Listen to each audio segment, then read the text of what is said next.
ध्यान से, आज ये खत्म कर देंगे solution.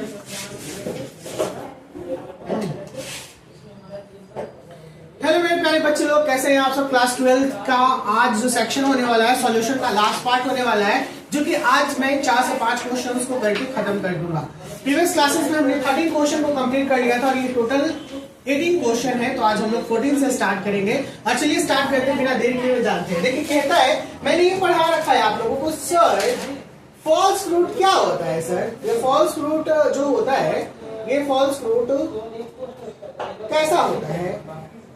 Okay, so here we are, why apple is called false fruit और which part of the flower forms fruit. तो ये यही से क्लियर हो रहा है कि फ्लावर जो फॉर्म करेगा वो करता है कौन, flower forms which part of, तो हम लोग जानते हैं ओवरी। पहला क्या हो गया, ओवरी, यही से एक बात है। और एप्पल को फॉल्स फ्रूट क्यों कहते हैं, क्योंकि ये ओवरी से जनरेट नहीं होता है। कहां से निकलता है, थैलेमस से। कहां से निकलता है, थैलेमस। देखिए लिखा हुआ, fruit derive from ovary and other accessory floral part is called false fruit. अगर फ्रूट जो है ओवरी के अलावा from the ovary and the other accessory floral part called false fruit. On the contrary, इसके true fruits are those fruits which develop from the ovary. True fruits उसे बोलते हैं, सही का, कि जो ओवरी से डेवलप करे, but do not consist of the thalamus और एनी अदर फ्लोरल प्लांट, लेकिन कोई अलग पार्ट को नहीं रखे, कोई अलग पार्ट को कंसिस्ट नहीं करे। In an apple, they are fleshy receptacle from the main edible part. Apple में जो फ्लेशी रिसेप्टेकल यही एडिबल पार्ट होता है, इसीलिए इसे फॉल्स फ्रूट कहा जाता है। मैं कहूं कि सर मैं जानती हूं कि ये स्टिग्मा स्टाइल और ये ओवरी है ना, ओवरी को थोड़ा मैंने बड़ा बनाया, तो सर ये ओवरी है और इसी ओवरी के अंदर में सर ओव्यूल पाया जाता है। क्या पाया जाता है, ओव्यूल। यही ओव्यूल था ना, इसी तरीके से बना फोलिकल वगैरह हम लोगों ने बनाया था, न्यूक्लियस, सारी चीजें, इंट्रीमेंट वगैरह। तो सर हम जानते हैं कि ये ओवरी वाला पार्ट, ये बाहरी पार्ट जो होता है ये वाला, ये अगर किस में चेंज हो जाता है, फ्रूट में चेंज हो जाता है। किसमें, फ्रूट में। और ये अंदर वाला पार्ट जो होता है वो किस में चेंज हो जाता है, सीड। यानी ओव्यूल जो होता है, क्योंकि ये है ओवरी और ये है ओव्यूल। ओव्यूल किस में बदल गया, सीड में, और ओवरी किस में बदल गया, फ्रूट में। ठीक है, फ्रूट को फल और सीड को बीज बोलते हैं। ओके, बाकी और सारी चीजें फिगर में वहां पे हिंदी में है। अगले प्रश्न पे चलते हैं। अगला प्रश्न, what is meant by emasculation. दुनिया का इजी क्वेश्चन मैंने बता रखा है। इमैस्कुलेशन का मतलब होता है रिमूवल ऑफ एंथर या रिमूवल ऑफ स्टेमन।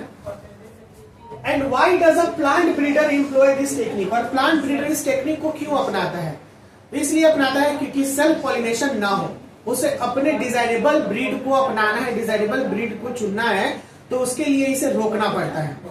देखिए लिखा होगा भी वही, कहता है कि emasculation is the process of removing anther from bisexual flower. Bisexual flower यानी वैसा फूल जिसके पास मेल प्लस फीमेल ये दोनों मौजूद है ना, और इसमें से हमको कोई एक पार्ट को हटाना है, यानी उस पार्ट से हमें उसे पॉलिनेशन नहीं होने देना है। तो अगर मेल के एंथर को हम हटा देते हैं तो इसी प्रोसेस को बोलते हैं इमैस्कुलेशन। क्या कहते हैं, इमैस्कुलेशन। कहता है कि without affecting the female reproductive part, यानी बिना फीमेल रिप्रोडक्टिव पार्ट को अफेक्ट किए हुए पिस्टिल को हम लोग जब ये टेक्निक अपनाते हैं तो इसी टेक्निक को कहा जाता है हाइब्रिडाइजेशन टेक्निक। क्या कहा जाता है, हाइब्रिडाइजेशन टेक्निक, यानी जिसमें बिना छेड़छाड़ कल सब। सो आई 60 नंबर प्रश्न, 60 नंबर क्वेश्चन कह रहा है, प्रश्न कहता है बच्चे कि if one can induce parthenocarpy through the application of growth substances, which fruit would you select to induce parthenocarpy and why।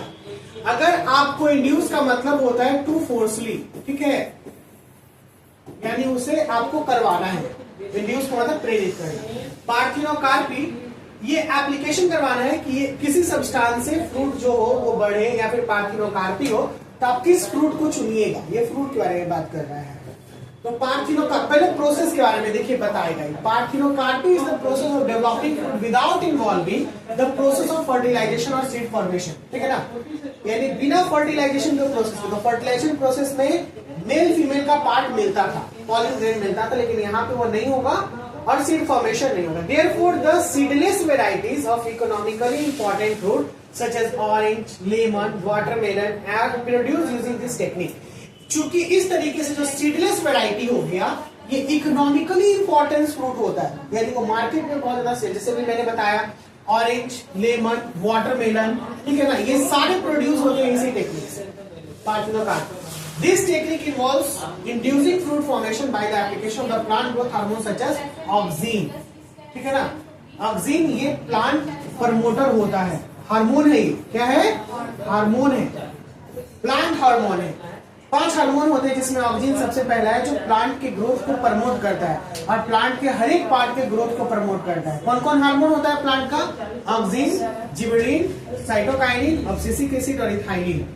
क्या था ये 11th में पढ़ना था, फिर से मैंने रिकॉल करा दिया आप लोगों को। तो ये टेक्निक को फ्रूट को ज्यादा से ज्यादा, अगर इमेजिन करते हैं कि हम वेट करें, किस चीज का वेट करें कि फ्लावर से फ्रूट निकलेगा तब हम लोग खाएंगे, तो पूरा दुनिया भूखे मर जाएगा, ठीक है। इसीलिए इस टेक्निक को इंड्यूस पार्थिनोकार्पिक टेक्निक कहा जाता है, जिसमें हम लोग इस प्रकार के फ्रूट्स को चूज करते हैं और मार्केट में अवेलेबल हो जाता है अपने सीजन के अकॉर्डिंग। क्वेश्चन नंबर 17 आपका कहता है, इस क्वेश्चन में कोई दिक्कत समझ पाया? अच्छे से बाउंस नहीं करनी चाहिए। Question number 17, explain the role of tapetum in the formation of pollen grain ball. Tapetum कहां पे पाया जाता है? चलो बताओ। अनुष्का? संभवी, संभवी, अनुप्रिया, है ना? अच्छा, हमें क्यों बोलेंगे? संभवी बोलेंगे।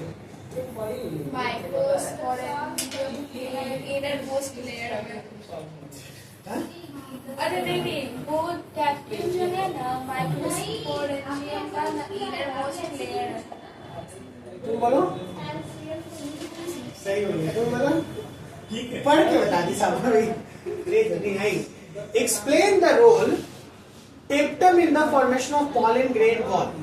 ये पॉलन ग्रेन बॉल का बताना चाहता है कि क्या, तो हम लोग जानते हैं कि pollen grain ball, pollen grain को हम लोग एक नाम से और जानते हैं जिसको बोलते हैं माइक्रोस्पोरेंजिया, और ओव्यूल को एक नाम से और जानते हैं जिसका नाम है मेगास्पोरेंजिया। ओव्यूल का जब भी बात आता है फीमेल पार्ट का, तो उसके लिए मेगा लगता है, और पॉलन ग्रेन का जब भी बात आता है तो उसके लिए माइक्रो लगता है। माइक्रो का मतलब होता है छोटा और मेगा का मतलब होता है बड़ा।